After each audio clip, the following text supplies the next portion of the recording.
शिक्षक सरोज ओझा आणिले विद्यालय गौरव। भद्रक जिला तिहिड़ी ब्लॉक अंतर्गत मंत्रबासुली उन्नीत मध्य इंग्राजी विद्यालय 2024-25 शिक्षा वर्षर प्रकृत मित्र पुरस्कार ग्रहण करिछि।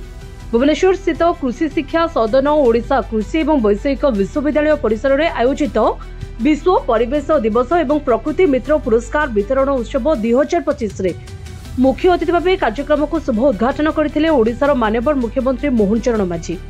तेज विद्यालय प्रधान शिक्षक सरोज ओझा यह प्रकृति मित्र पुरस्कार ग्रहण कर विद्यालय कर्मचारी कमिटी तथा ग्रामवासी एथिरे खुशी व्यक्त कर। जंगल परिवेश एवं जलवायु परिवर्तन विभाग ओडिशा सरकार भुवनेश्वर द्वारा परिचालित यह पुरस्कार पर श्री ओझा विद्यालय स्तर में वर्षव्यापी परिवेश सचेतनता एवं स्वच्छता संबंधी विभिन्न कार्यक्रम मान कराइथिले। तेज सूचना अनुसार श्री ओझा यह पूर्व व्यक्तिगत भाव विभिन्न विद्यालय में प्रतिवर्ष वन महोत्सव पालन अवसर में वृक्षरोपण एवं सचेतनता कार्यकरी प्रकृति बंधु पुरस्कार पर चर्चित होते। एपरी उद्यम वास्तव में प्रशंसनीय। वृक्षरोपण सांगक परिवेश सचेतनता रैली स्वच्छता शपथ नो प्लास्टिक यूज स्वास्थ्य सचेतनता जलबाहित रोगर कारण निराकरण एवं सतर्कता वर्ज्यवस्तु परिचालना स्वच्छता क्विज पोस्टर मेकिंग स्लोगान लिखन पैम्पलेट प्रस्तुत आदि कार्यक्रम करुछन्ति। या सहित ओडिशा वेलफेयर कनक्लेव एवं क्लाइमेट चेंज कनक्लेव द्वारा जातीय सेमिनार रे भाग नेबा एवं धरित्री यूथ कनक्लेव द्वारा चयनित हुई ग्रीन हिरो स्टॉक कार्यक्रम रे परिवेश एवं जलवायु परिवर्तन संबंधी अभिभाषण प्रदान करी अनेक प्रशंसार पात्र होइछन्ति। जातीय एवं अंतर्जातीय स्तरीय विभिन्न इंग्राजी पुस्तक रे श्री ओझांक परिवेश संपर्कित प्रबंध भित्तिक दीर्घधर्मी लेखा मध्ये प्रकाश पाई सालानी। यह तांकर प्रचेष्टा को स्वतः प्रमाणित करुछि। श्री सरोज कुमार ओझा प्रधान शिक्षक मंत्रबासुली उन्नीत मध्य इंग्राजी विद्यालय तिहिड़ी ब्लॉक।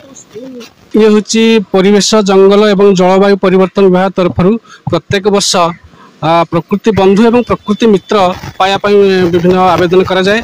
मुझे प्रकृति मित्र जोटा कि आनुष्ठानिक तो से बाबद आवेदन करी तो से विद्यालय स्तर में विभिन्न परिवेश एवं प्रकृति संरक्षण उपर विभिन्न कार्यक्रम मान करी तो से कार्यक्रम भितर विश्व हाथ धुआ दिवस एवं किभली भाव में डस्टबिन व्यवहार करवा पायखाना सफा करवा हाथ धुआ दिवस एवं अन्य विभिन्न कार्यक्रम परिवेश एवं परिवेश प्रकृतिर संरक्षण उपरे अनेक कार्यक्रम जपरिक विभिन्न प्रकार रैली एवं विभिन्न प्रबंध प्रतियोगिता पैम्पलेट तैयारी स्लोगान राइटिंग पिला मध्य अनेक कार्यक्रम करें जहाँफल कि 15 दिन व्यापी आम विद्यालय मानक स्वच्छता पक्ष पालन आसे तो सही स्वच्छता पक्ष 15 दिन व्यापी विभिन्न प्रकार एक्टिविटी आसी था तार गाइडलाइन तो से सबू विभिन्न पक्ष माने विभिन्न दिवस विभिन्न एक्टिविटी पालन कराई पिला उद्देश्य ये पुरस्कार मिला राज्य स्तर में तो से दृष्टि आम विद्यालय आनुष्ठानिक भाव स्थिरीकृत होता और चयनित होता जोटा कि विद्यालय को प्रकृति मित्र पुरस्कार राज्य स्तर में विश्व परिवेश दिवस रे माननीय ओडिशार मुख्यमंत्री जो कि उद्घाटन करथिले एवं सिटी पुरस्कार आमको देथिले। ये पुरस्कार मध्य प्रमाण पत्र गोटे थिला एवं सहयोग राशि भितर 20,000 टंका आमको प्रदान करथिले। विद्यालय वृक्ष ही जीवन ये विभिन्न प्रकार कार्यक्रम कराई प्रकृति बंधु रूप में पुरस्कार पाई ये गोटे मोर सफलता जहाँकि प्रकृति उपरे विभिन्न प्रकार कार्यक्रम कराई प्रशंसा पाई। संजीता रिपोर्ट जे न्यूज।